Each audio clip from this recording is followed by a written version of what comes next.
is up, everyone? Welcome to the Wade Arnold Coaching Podcast. So glad that you're here today. Today, I am going to simplify your marriage. That's the goal. What if I could tell you that if you engaged in 5 simple things every week, your marriage would be better? That's the promise that I have for you today. 5 simple things. We're going to make this as simple as possible. Marriage doesn't have to be complicated. Marriage doesn't have to be hard. 5 simple things that you can do. That is the goal for today. Let's jump into it. Number 1, you need to do a morning check-in every day with your spouse. Before they leave for work, before you leave for work, check in. This can be done in just a few minutes. Hey, what are you looking forward to today? That's a simple question you can ask. What are you not looking forward to? What excites you about what your day is going to look like? You can ask questions about what's going on in their work life. Now, you may know some big projects. You may know there's an ongoing activity that they have.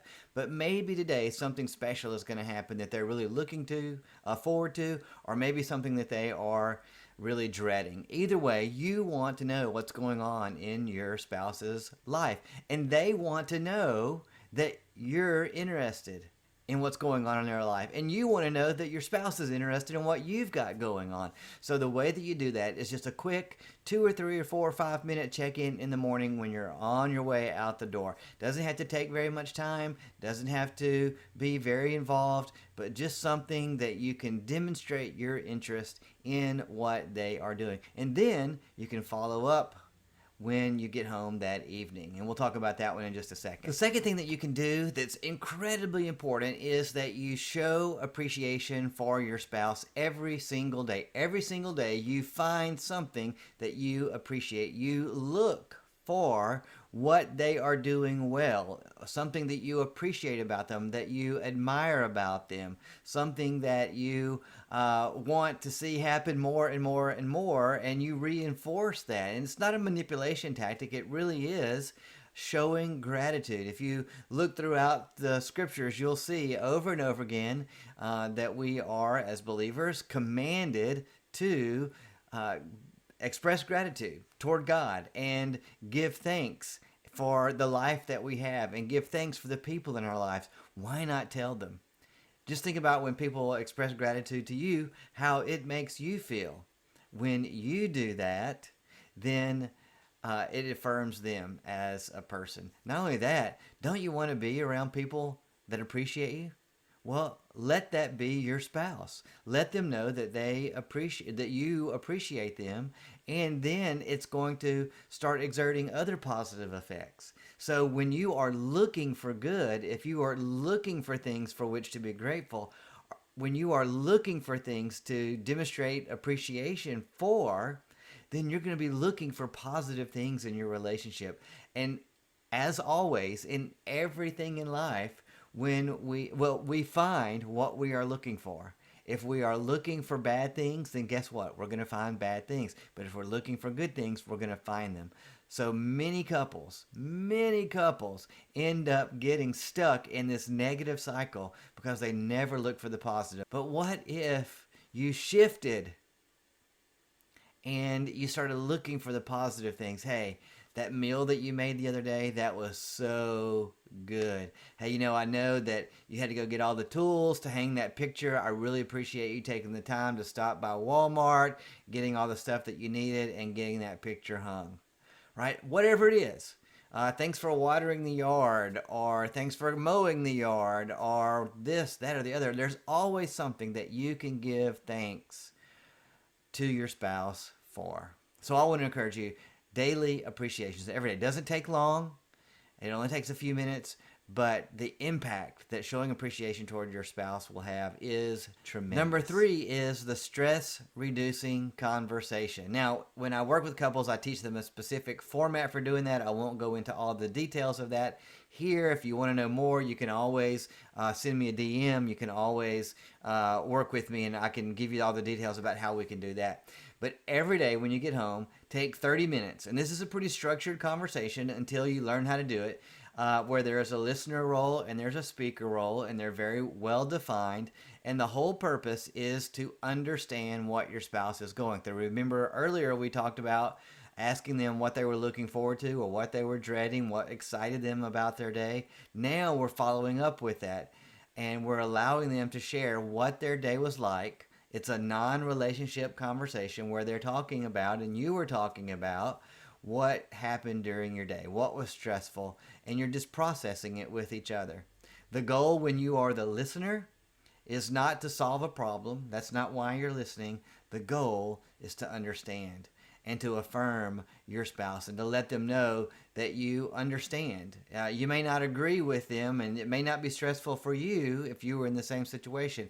But if you switched roles and you had their understanding and you had their knowledge and their skills and all that, you can understand how that situation might be stressful. So, what you want to do is you want to give one another the gift of listening and understanding.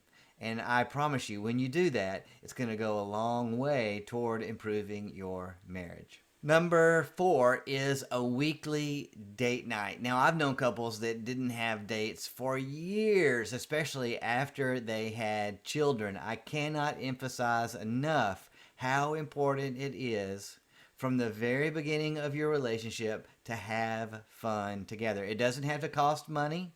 It doesn't have to be an expensive meal. It doesn't have to be, something great every time that's going to be world changing. It's the little things. I remember when I was in graduate school and Jessica was teaching, we didn't have 2 pennies to rub together. So we would go to this really cheap Mexican restaurant, and then we would just go sit at the mall and we would watch people.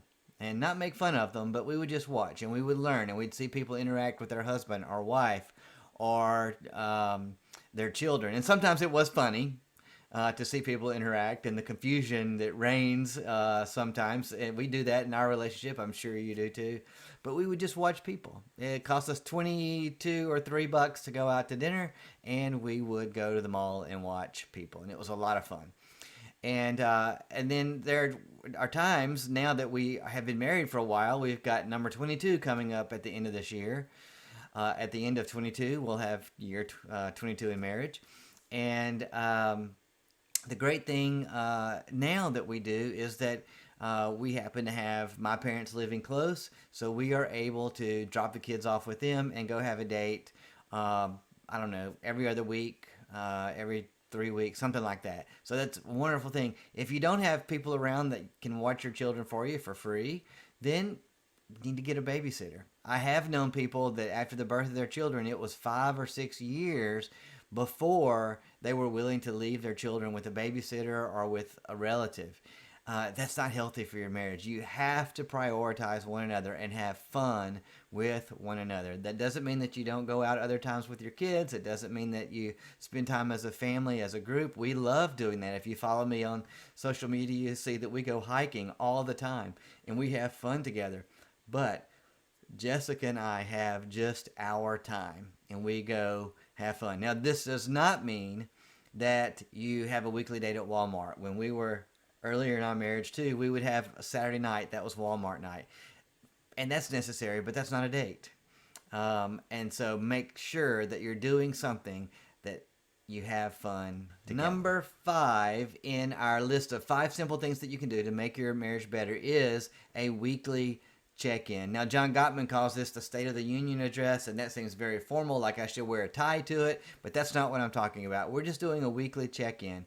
And again, there's a specific formula that I have that I teach people for this, and it's structured, the speaker listener, and you communicate that way until you really get the hang of it, and then you can loosen that structure up a little bit. But in the beginning, it's good to get the basics of this conversation down.